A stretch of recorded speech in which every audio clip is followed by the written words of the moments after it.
اعوذ باللہ من الشیطان الرجیم بسم اللہ الرحمن الرحیم۔ سورہ بنی اسرائیل آیات نمبر 9 تا 17 میں مشرکین اور بنی اسرائیل کو ایمان لانے کی دعوت اور ایمان لانے والوں کے لیے جنت کی بشارت۔ انسان جلد باز واقع ہوا ہے، برائی بھی جلدی چاہتا ہے۔ رات اور دن کی نشانیاں تاکہ اپنے رب کا فضل حاصل کر سکو اور سالوں کا حساب کر سکو۔ روز قیامت ہر انسان کا اعمال نامہ اس کے سامنے ہوگا کہ وہ خود اپنا حساب کر لے۔ جب کسی بستی کے خوشحال لوگ ہمارے حکم کی نافرمانی کرنے لگتے ہیں تو اس بستی پر ہمارا عذاب نازل ہو جاتا ہے۔ اعوذ باللہ من الشیطان الرجیم ان هذا القرآن يهدي للتي هي اقوم ويبشر المؤمنين الذين يعملون الصالحات ان لهم اجرا كبيرا۔ بلا شبہ یہ قرآن اس راستے کی طرف رہنمائی کرتا ہے جو بالکل سیدھا ہے، اور ایمان والوں کو جو نیک عمل کرتے ہیں اس بات کی خوشخبری دیتا ہے کہ ان کو بہت بڑا اجر ملے گا۔ وَأَنَّ الَّذِينَ لَا يُؤْمِنُونَ بِالْآخِرَةِ أَعْتَدْنَا لَهُمْ عَذَابًا أَلِيمًا۔ اور قرآن یہ بھی بتاتا ہے کہ جو لوگ آخرت پر ایمان نہیں لاتے ان کے لیے ہم نے دردناک عذاب تیار کر رکھا ہے۔ وَيَدْعُ الْإِنسَانُ بِالشَّرِّ دُعَاءَهُ بِالْخَيْرِ وَكَانَ الْإِنسَانُ عَجُولًا۔ بعض اوقات انسان برائی کے لیے بھی ایسے ہی دعا کرتا ہے جیسے بھلائی کے لیے کرتا ہے۔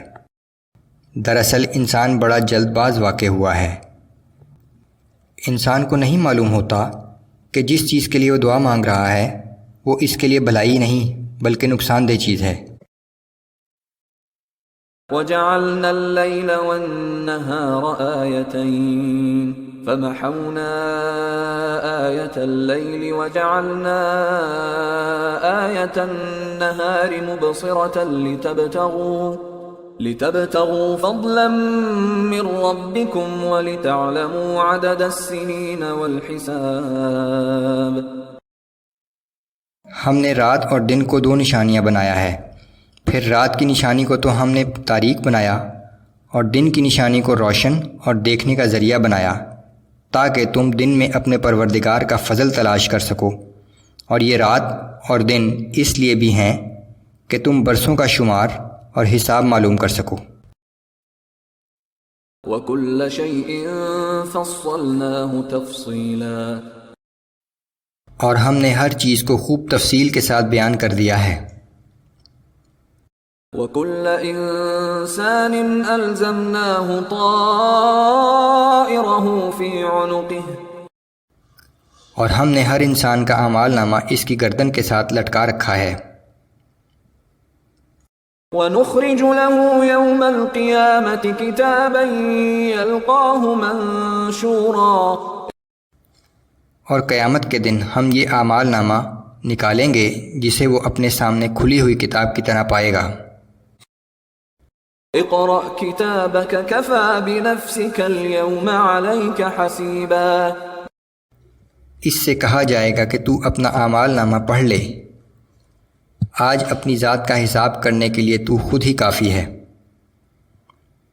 من اهتدى فإنما يهتدي لنفسه ومن ضل فإنما يضل عليها۔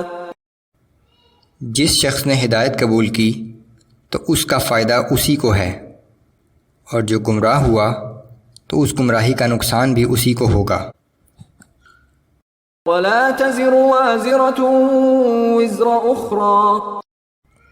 اور کوئی بھی شخص کسی دوسرے کے گناہوں کا بوجھ نہیں اٹھائے گا۔ وَمَا كُنَّا مُعَذِّبِينَ حَتَّى نَبْعَثَ رَسُولًا۔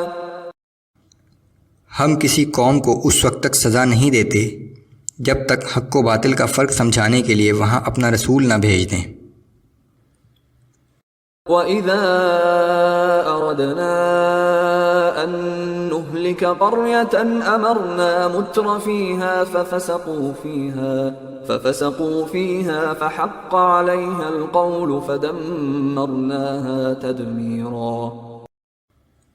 اور جب ہم کسی بستی کو تباہ کرنے کا ارادہ کرتے ہیں تو وہاں کے خوشحال لوگوں کو ایمان و اطاعت کا حکم دیتے ہیں، لیکن وہ اطاعت کی بجائے نافرمانی کرنے لگتے ہیں، تب ہماری حجت پوری ہو جاتی ہے اور ہم اس بستی کو بالکل تباہ و برباد کر دیتے ہیں۔ پہلے رسول بھیجا جاتا ہے جو لوگوں کو ایمان و اطاعت کا حکم دیتا ہے، لیکن جب پوری قوم ہی نافرمانی اختیار کر لیتی ہے تو اللہ کا عذاب اس بستی کو تباہ کر دیتا ہے۔ وَكَمْ أَهْلَكْنَا مِنَ الْقُرُونِ مِنْ بَعْدِ نُوحٍ وَكَفَى بِرَبِّكَ بِذُنُوبِ عِبَادِهِ خَبِيرًا بَصِيرًا۔ اور اسی طرح ہم نے نوح علیہ السلام کے بعد کتنی ہی امتوں کو ہلاک کر ڈالا، اور تمہارا رب ہی اپنے بندوں کے گناہوں کو جاننے اور دیکھنے کے لیے کافی ہے۔